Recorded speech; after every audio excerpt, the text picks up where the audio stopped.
Malam itu, pelabuhan Merak diselimuti kabut tipis. Lampu-lampu redup menerangi dermaga yang sibuk. Tempat kendaraan besar berbaris menunggu giliran naik ke kapal. Ombak kecil menghantam beton pelabuhan, menciptakan suara yang berbaur dengan riuh rendah suara buruh angkut. Dari kejauhan, seorang pria bertubuh besar melangkah santai, bahunya lebar, matanya tajam, tetapi langkahnya tenang seperti seseorang yang tidak ingin menarik perhatian. Dialah Hercules. Hercules mengenakan jaket hitam yang sudah mulai lusuh dan celana jeans yang sudah melewati banyak perjalanan. Ia berjalan melewati keramaian tanpa tergesa, menuju sebuah warung kecil di tepi pelabuhan. Warung itu tampak sederhana, hanya beralaskan terpal dan meja kayu tua yang sudah penuh coretan. Aroma kopi hitam bercampur dengan bau asin laut, memberikan suasana khas tempat perantau melepas lelah. Sang pemilik warung, seorang pria tua dengan tatapan ramah, menyambutnya tanpa banyak bicara. Saat Hercules duduk dan menyeruput kopi panasnya, matanya mengamati keadaan sekitar. Ia melihat seorang ibu dengan dua anak kecil duduk di pojokan. Wajah mereka lelah seperti sudah berhari-hari dalam perjalanan. Tak jauh dari sana, beberapa buruh pelabuhan menghisap rokok sambil bercanda. Sesekali tertawa kecil meski wajah mereka terlihat letih. Tapi di sudut lain, ada sesuatu yang menarik perhatiannya. Sekelompok pria dengan tatapan tajam mengamati setiap orang yang lewat. Mereka bukan buruh, bukan juga pelancong. Hercules tahu tipe mereka, preman. Tanpa perlu banyak berpikir, Hercules sudah bisa menebak apa yang akan terjadi. Preman-preman itu mulai bergerak, menghampiri beberapa orang yang duduk sendirian. Dengan suara pelan tetapi mengancam, mereka menuntut uang keamanan. Beberapa orang pasrah, merogoh kantong mereka dengan gemetar. Hercules tetap diam, memperhatikan tanpa bereaksi. Ia tahu cara dunia ini bekerja. Namun, ada batas yang tidak boleh dilewati. Tak butuh waktu lama sebelum salah satu preman menoleh ke arahnya. Pria berambut cepak dengan tato di leher itu berjalan mendekat, diikuti oleh dua orang lainnya. Ia menepuk bahu Hercules dengan santai, lalu berkata dengan suara serak, "Bang, kalau nongkrong di sini harus bayar. Ini daerah kami." Hercules masih diam, hanya mengangkat alisnya sedikit. Preman itu tersenyum sinis, mengira bahwa pria besar di depannya hanyalah orang bodoh yang kebetulan berbadan kekar. Ia tidak tahu bahwa ia baru saja menggali kuburannya sendiri. Hercules meletakkan gelas kopinya dengan perlahan. Tatapannya tetap tenang, tapi ada sesuatu dalam sorot matanya yang membuat udara seolah menjadi lebih berat. Seketika, suasana warung menjadi sunyi. Buruh pelabuhan yang tadi sibuk mengobrol mulai diam. Ibu dengan dua anak tadi menggenggam tangan anaknya lebih erat. Bahkan pemilik warung pun menahan napas. Mereka semua tahu, sesuatu yang buruk akan terjadi. Preman bertato di leher itu masih berdiri di depan Hercules. Tangannya tetap menepuk bahu sang legenda, seolah mencoba menunjukkan bahwa ia berkuasa.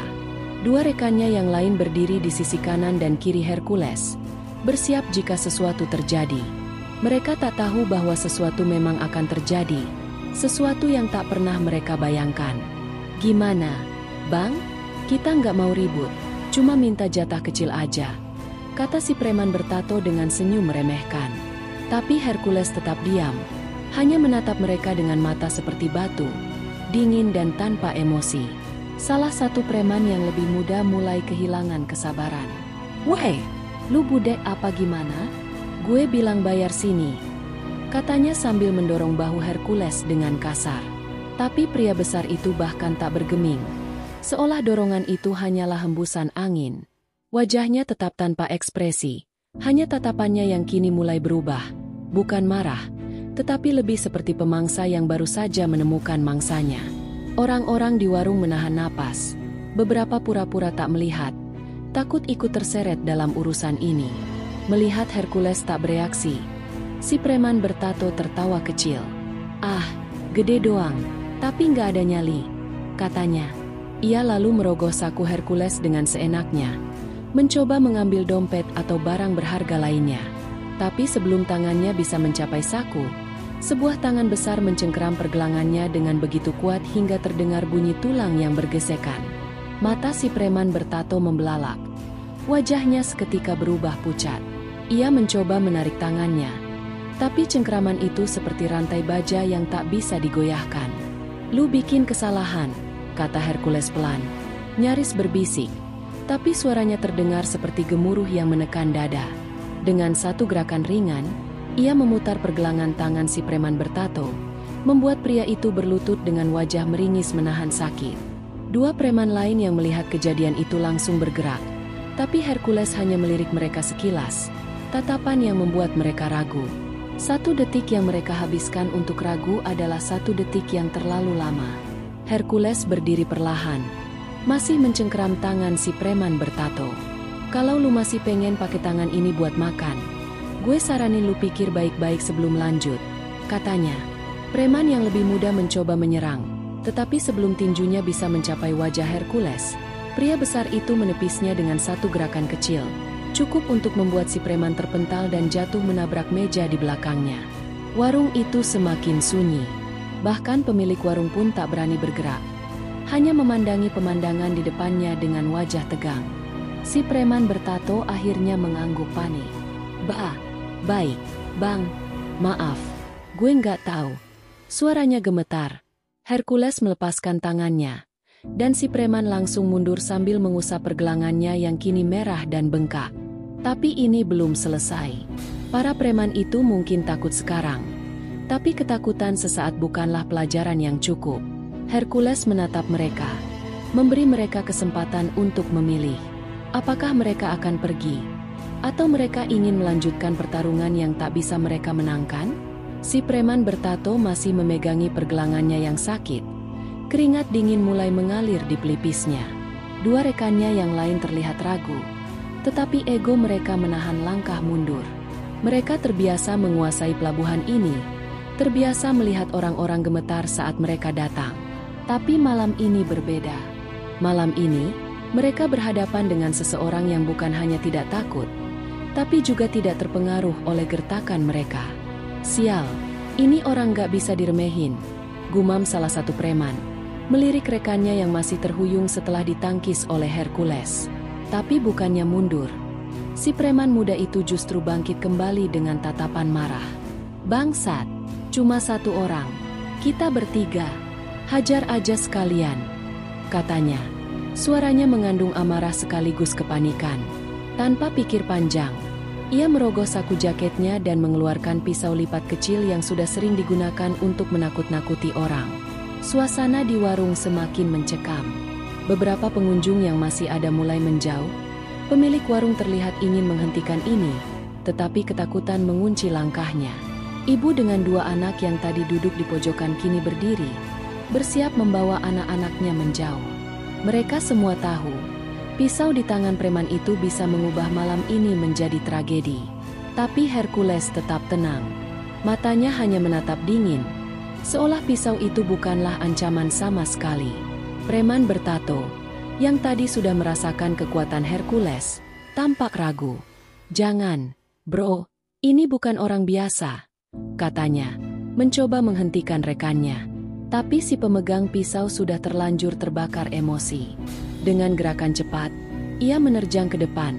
Pisau berkilat di bawah cahaya lampu pelabuhan. Semua yang melihat menahan napas. Mereka mengira Hercules akan tergores, mungkin terluka. Tapi yang terjadi selanjutnya membuat semua orang tercengang. Dalam hitungan detik, Hercules bergerak. Dengan langkah ringan seperti angin, ia sedikit bergeser ke samping, menghindari tusukan dengan mudah. Tangannya bergerak cepat, mencengkeram pergelangan si preman yang memegang pisau, lalu memutarnya ke belakang dalam satu gerakan yang begitu halus tetapi penuh tenaga. Preman itu berteriak kesakitan. Pisaunya jatuh ke tanah. Sebelum ia sempat melawan, Hercules menendang betisnya dari belakang, membuatnya jatuh berlutut dengan wajah menghadap ke tanah. Sekali lagi, semua mata di warung terpaku pada pemandangan itu. Seorang pria besar yang tak tersentuh, melumpuhkan preman-preman ini seakan mereka hanyalah anak kecil yang mencoba bermain dengan api.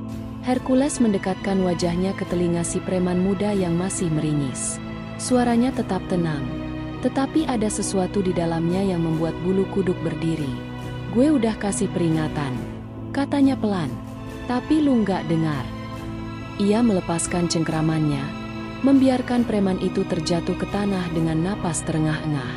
Preman bertato yang sejak tadi menyaksikan kejadian itu tanpa bisa berbuat apa-apa akhirnya menarik rekannya yang jatuh. Kita cabut dulu, katanya dengan suara gemetar. Tapi apakah mereka benar-benar akan pergi begitu saja?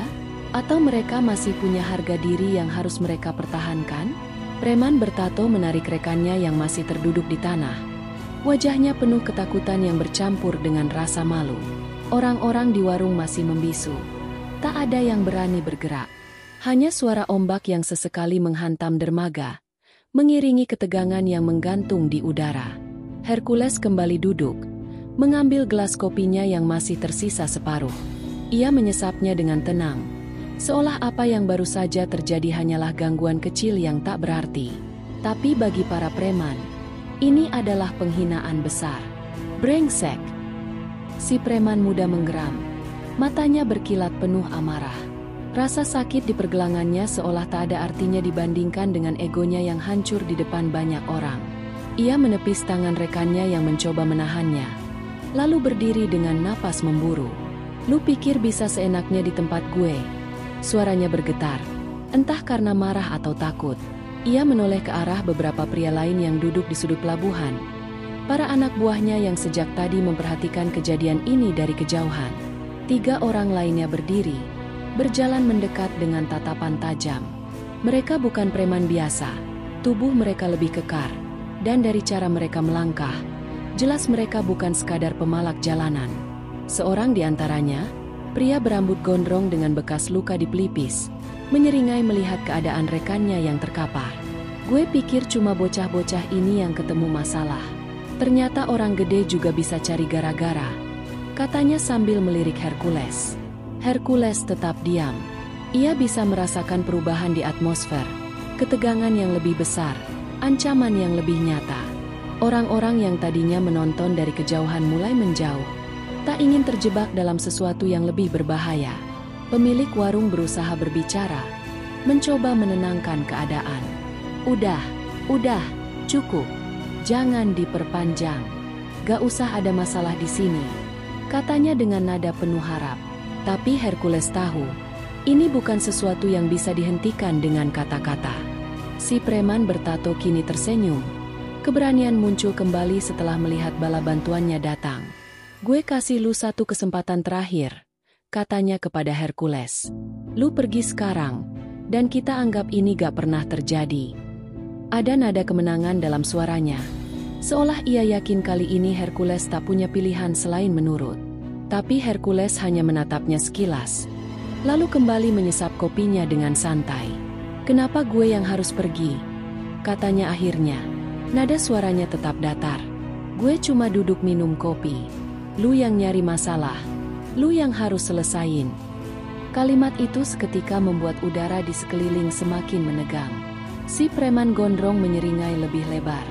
Bagus, katanya sambil menggulung lengan bajunya, memperlihatkan lengan berotot penuh tato. Gue suka orang yang gak banyak bacot. Ia memberi isyarat kepada 2 rekannya.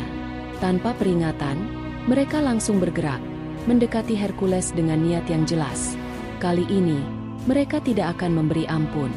2 preman kekar yang baru datang langsung menerjang Hercules dengan niat menjatuhkannya dalam satu serangan. Salah satu dari mereka, pria berbadan gempal dengan kepala plontos, mengayunkan tinjunya dengan kekuatan penuh ke arah kepala Hercules. Tapi yang terjadi berikutnya membuat semua orang yang menyaksikan menahan napas. Dengan gerakan nyaris tak terlihat, Hercules menunduk sedikit ke samping, membuat pukulan itu meleset. Dalam waktu yang sama, ia menggunakan lengannya untuk menghantam perut pria itu dengan satu pukulan keras. Sebuah suara berat terdengar, bukan hanya dari benturan tinju Hercules, tetapi juga dari udara yang terhempas dari paru-paru si preman plontos. Matanya membelalak, wajahnya seketika pucat, dan tubuh besarnya roboh ke tanah seperti karung pasir yang dilempar dari truk. Ia tergeletak, menggeliat sambil memegangi perutnya, mencoba menghirup udara yang tiba-tiba terasa langka. Preman kedua yang melihat rekannya tumbang dalam satu pukulan menjadi ragu. Tetapi ia tak punya waktu untuk berpikir. Hercules sudah bergerak ke arahnya. Pria itu mencoba mengayunkan kakinya dalam tendangan ke arah dada Hercules. Tetapi Hercules hanya mengangkat tangannya, menangkis tendangan itu dengan kekuatan yang cukup untuk membuat si preman kehilangan keseimbangan. Dalam sekejap, Hercules menangkap kakinya, lalu menariknya ke atas dengan tenaga brutal. Preman itu terangkat dari tanah sebelum tubuhnya jatuh keras ke tanah. Punggungnya menghantam lantai semen dengan suara gedebuk yang mengerikan. Ia tak bergerak lagi, hanya merintih pelan, kesakitan. Kini hanya tersisa si preman gondrong dan preman bertato yang sejak tadi menyaksikan dengan mata membelalak. Mereka sama sekali tidak menyangka bahwa pria yang mereka anggap sebagai korban empuk ini ternyata adalah sesuatu yang jauh lebih mengerikan. Preman bertato mulai mundur selangkah, tetapi si gondrong masih mencoba mempertahankan sikapnya. "Sialan," gumamnya sambil mengepalkan tinjunya. "Gue gak peduli lu siapa. Gue gak akan kalah." Dengan gerakan cepat, ia merogoh sabuknya dan mengeluarkan sesuatu. Sebilah besi panjang yang biasa digunakan untuk melumpuhkan orang dalam perkelahian jalanan. Ia mengayunkannya ke udara dengan suara mendesing, menandakan bahwa ia cukup ahli menggunakannya. "Lu pikir lu hebat, ya? Lihat nanti kalau kepala lu udah pecah," katanya dengan nada penuh dendam. Tapi Hercules tidak gentar sedikit pun. Ia hanya berdiri di tempatnya. Mata tajamnya mengunci pergerakan lawannya. Udara di sekitar mereka terasa semakin tegang. Orang-orang yang masih berada di sekitar warung kini benar-benar menahan napas. Mereka menyadari bahwa ini bukan lagi sekadar pertarungan biasa. Ini adalah pertempuran antara seorang pria yang mengira dirinya penguasa tempat ini, melawan seseorang yang sudah melihat lebih banyak perkelahian daripada yang bisa mereka bayangkan. Hercules mengangkat tangannya sedikit, mengendurkan otot-ototnya, lalu menatap si preman gondrong dengan ekspresi dingin. "Kalau mau coba," katanya. Suaranya rendah namun penuh tantangan. "Ayo." Si preman gondrong mencengkeram besi panjangnya lebih erat. Matanya penuh amarah sekaligus kegelisahan. Ia telah melihat bagaimana Hercules melumpuhkan anak buahnya dalam hitungan detik. Tetapi harga dirinya sebagai penguasa jalanan tak mengizinkannya mundur. Ia menggertakkan giginya, lalu mengayunkan besinya dengan kecepatan tinggi ke arah kepala Hercules. Suara angin yang terbelah terdengar nyaring, membuat orang-orang yang menonton menahan napas dalam ketegangan. Namun, seperti hantu yang tak tersentuh, Hercules miringkan kepalanya ke samping dengan gerakan yang hampir terlalu cepat untuk dilihat. Besi itu meleset hanya beberapa inci dari pelipisnya, menghantam meja kayu di belakangnya dan membuatnya hancur berkeping-keping. Preman gondrong tak diberi waktu untuk kaget. Sebelum ia bisa menarik besinya kembali, Hercules bergerak. Dalam satu gerakan cepat, Hercules mencengkeram pergelangan tangan preman itu dan memutarnya dengan kekuatan luar biasa.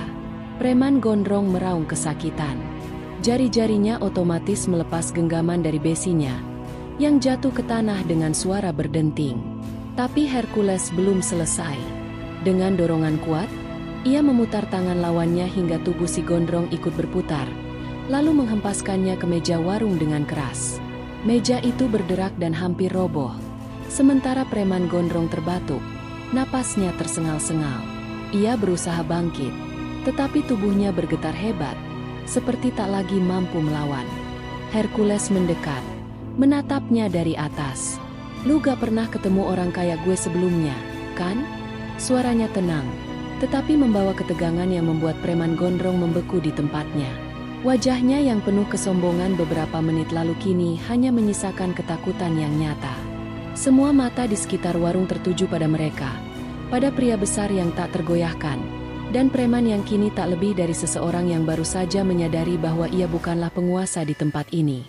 Si preman bertato, yang sebelumnya percaya diri, kini hanya bisa mundur perlahan, tubuhnya gemetar. Ia sadar bahwa mereka sudah kalah telak. Bang, kita gak tahu lu siapa." Suaranya bergetar, hampir tidak bisa keluar dari tenggorokan keringnya. Tapi Hercules tidak tertarik mendengar alasan. Ia hanya menghela napas pelan, lalu menatap mereka dengan mata dingin. "Sekarang lu tahu, dan kalau lu masih mau hidup lama, jangan pernah main-main sama orang yang salah." Dengan langkah berat, Preman gondrong merangkak mundur, lalu berdiri dengan tertatih-tatih sebelum melarikan diri bersama rekannya yang lain. Para penonton yang sejak tadi diam, kini mulai bernapas lega. Beberapa berbisik di antara mereka, mengagumi bagaimana seorang pria bisa melumpuhkan sekelompok preman dengan begitu mudah. Pemilik warung menatap Hercules dengan mata penuh rasa hormat. "Bang, siapa sebenarnya lu?" tanyanya. Masih tak percaya dengan apa yang baru saja ia lihat. Tapi Hercules hanya tersenyum tipis, menyesap sisa kopinya, lalu bangkit berdiri. "Cuma orang yang gak suka diganggu pas lagi minum kopi," jawabnya, sebelum melangkah pergi meninggalkan pelabuhan yang kini terasa lebih sunyi dari sebelumnya.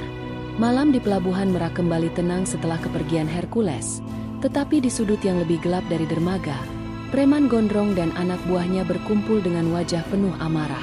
Mereka tidak bisa menerima kekalahan memalukan itu, terlebih di depan banyak saksi. "Kita nggak bisa biarin ini, Bang," ujar si preman bertato.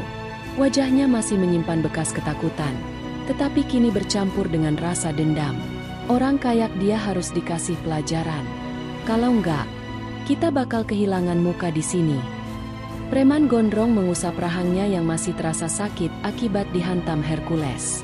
Harga dirinya hancur, dan rasa malu itu kini membakar dadanya seperti api. "Lu pikir gue bakal tinggal diam?" Suaranya rendah, nyaris seperti geraman. Ia menoleh ke arah seorang pria yang berdiri sedikit lebih jauh. Seorang lelaki tua dengan tubuh kurus tetapi dengan tatapan tajam seperti pisau. Namanya Bang Jafar, mantan preman tua yang kini lebih sering berada di balik layar. "Gimana menurut lu, Bang?" Bang Jafar menghembuskan asap rokoknya pelan. Matanya menerawang seperti sedang menimbang sesuatu. "Gue pernah dengar nama dia," katanya akhirnya, membuat semua yang ada di sana langsung menoleh. "Kalau emang dia Hercules yang dulu gua kenal, kalian baru aja cari masalah sama legenda." Kata-kata itu membuat udara di sekitar mereka semakin berat. Beberapa anak buah yang tadi bersemangat membalas dendam kini mulai merasa ragu. Mereka pernah dengar cerita tentang Hercules, pria yang di masa mudanya dikenal sebagai petarung jalanan yang tak terkalahkan. Namun, preman gondrong sudah tak peduli lagi. Legenda atau bukan, dia tetap manusia. "Gue nggak butuh cerita, Bang. Gue cuma mau dia jatuh tersungkur di kaki gue," katanya dengan suara penuh kebencian. Ia lalu menoleh ke anak buahnya. "Hubungi orang-orang kita. Gue mau dia dikepung. Kalau perlu, kita panggil orang dari luar kota." Matanya berkilat penuh niat membalas dendam.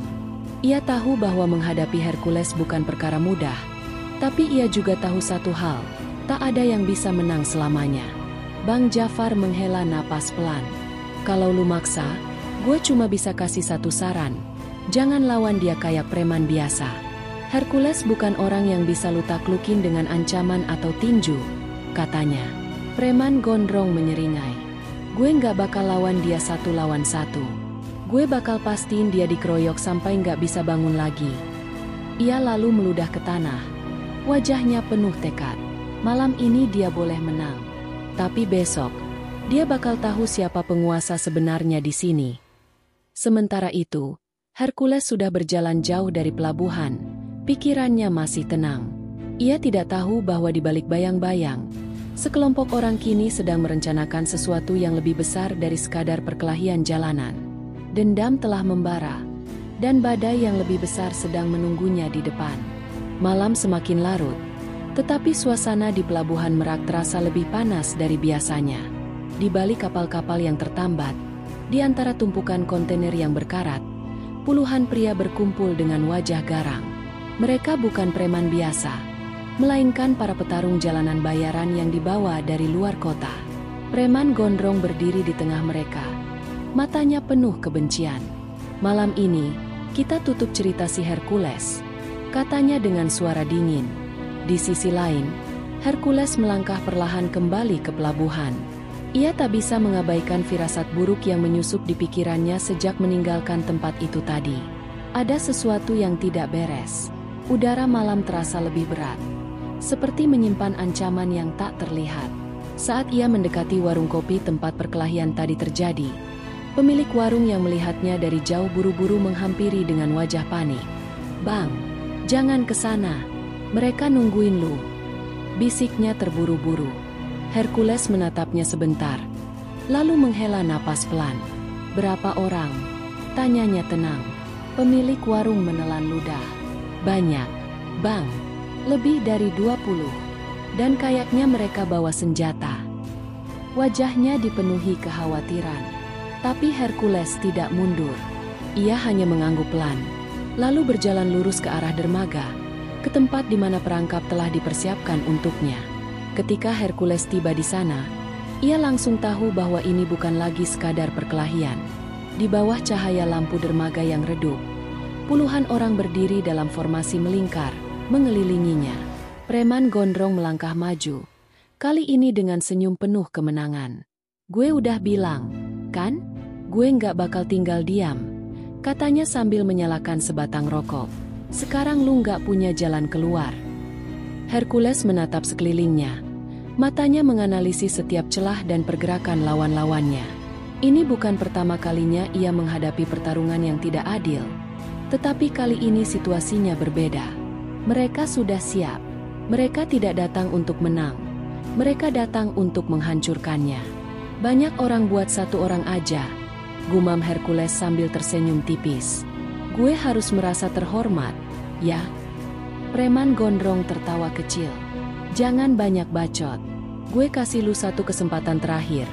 Lu sujud di kaki gue, atau lu nggak bakal keluar dari sini hidup-hidup." Para anak buahnya mulai bergerak, mengelilingi Hercules lebih rapat. Udara menjadi lebih tegang. Lalu, dalam satu detik yang terasa seperti keabadian, preman gondrong menjentikan jarinya. Itu adalah isyarat. Dan dalam sekejap, mereka semua menyerbu. Saat preman-preman itu menyerbu, Hercules tidak bergerak sedikit pun. Ia tetap berdiri tegak, membiarkan mereka mendekat seperti serigala yang mengira mangsanya sudah pasrah. Tapi tepat sebelum pukulan pertama mendarat, Hercules bergerak. Dengan kecepatan yang tak terduga, ia menangkap lengan seorang pria yang mencoba menghantam wajahnya, lalu menghantamkannya ke tubuh lawan lain yang datang dari arah berlawanan. Dua tubuh besar itu bertabrakan keras dan jatuh ke lantai dermaga dengan erangan kesakitan. Namun, jumlah mereka terlalu banyak. Dari berbagai arah, pukulan dan tendangan mulai berdatangan. Hercules menghindar semampunya, tapi beberapa serangan tetap mengenai tubuhnya. Satu pukulan keras mendarat di rusuknya, membuatnya sedikit tersentak. Namun, rasa sakit itu hanya membuatnya semakin panas. Dengan raungan rendah, ia menangkap kepala pria yang baru saja memukulnya dan menghantamkannya ke lututnya sendiri. Darah langsung mengucur dari hidung pria itu sebelum ia roboh tak sadarkan diri. Dua pria bersenjata pisau maju dari sisi kiri dan kanan. Hercules melangkah mundur dengan cepat, menghindari sabetan pertama yang nyaris menyayat perutnya. Saat pria di kirinya kembali menusuk, Hercules menangkap pergelangannya. Lalu dengan satu gerakan cepat, ia membalikkan lengannya hingga terdengar bunyi patah yang mengerikan.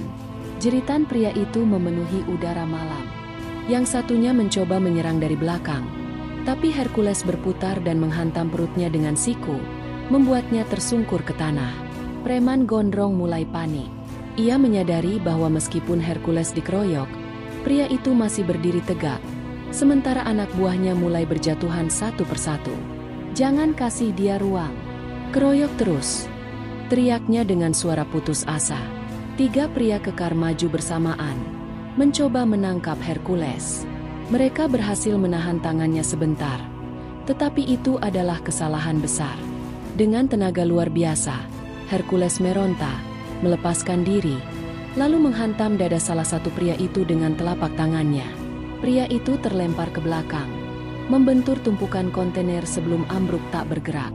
Darah mengalir dari sudut bibir Hercules. Napasnya sedikit memburu, tapi matanya tetap tajam, penuh dengan semangat bertarung yang seakan tidak pernah padam. Preman gondrong kini benar-benar ketakutan. Semua orang yang ia bawa untuk menghabisi Hercules kini bergelimpangan di tanah, mengerang kesakitan atau tak sadarkan diri. Ia mundur beberapa langkah, tangannya gemetar. Gue nggak akan kalah," teriaknya, mencoba menyembunyikan ketakutannya. Dengan sisa keberaniannya, Ia menarik sebilah pisau dari balik jaketnya dan berlari ke arah Hercules. Hercules hanya menghela napas. Ia sudah muak. Ia menghindari tusukan itu dengan mudah, lalu menangkap pergelangan tangan preman gondrong dan memutarnya dengan paksa. Pisau itu jatuh ke tanah dengan bunyi nyaring. Lalu, dengan satu gerakan cepat, Hercules meninju perutnya dengan kekuatan penuh. Preman gondrong terbatuk, matanya membelalak. Sebelum tubuhnya ambruk ke tanah, tergeletak tak berdaya. Dermaga kembali sunyi, hanya suara ombak yang terdengar. Hercules menatap ke sekelilingnya, memastikan tak ada lagi ancaman. Ia menghela napas panjang, lalu melangkah pergi, meninggalkan pelabuhan yang kini dipenuhi pria-pria yang kalah, serta seorang preman gondrong yang akhirnya belajar bahwa ia telah berhadapan dengan orang yang salah. Malam itu, setelah pertempuran yang mengerikan, pelabuhan Merak kembali diliputi kesunyian yang dalam. Hercules melangkah dengan tenang meninggalkan lokasi pertarungan. Langkahnya berat, namun setiap gerakannya penuh ketegasan. Ia tidak menoleh ke belakang, meskipun tahu bahwa banyak pria yang kini tergeletak tak berdaya di sekelilingnya, termasuk preman gondrong yang tak bisa lagi bergerak. Semua itu sudah berakhir. Tidak ada suara kemenangan, hanya ada keletihan yang mendalam. Di warung kopi tempat semuanya dimulai, pemilik warung kini berdiri di ambang pintu, menatap Hercules yang berjalan pergi. Wajahnya menunjukkan kekaguman dan rasa terima kasih yang tak terucapkan. "Bang, lu luar biasa," katanya pelan, hampir seperti bisikan. Tetapi Hercules tidak menjawab. Ia hanya mengangkat sedikit kepalanya sebagai tanda penghargaan. Ia tahu, semua yang terjadi di pelabuhan itu bukan untuk mendapatkan pujian, tetapi untuk bertahan hidup. Sesampainya di ujung dermaga, Hercules berhenti sejenak. Ia melihat kapal-kapal yang tertambat, melambai perlahan oleh angin malam. Tiba-tiba, dari dalam kegelapan, suara langkah kaki terdengar mendekat. Hercules berbalik, matanya langsung mengarah ke arah suara itu.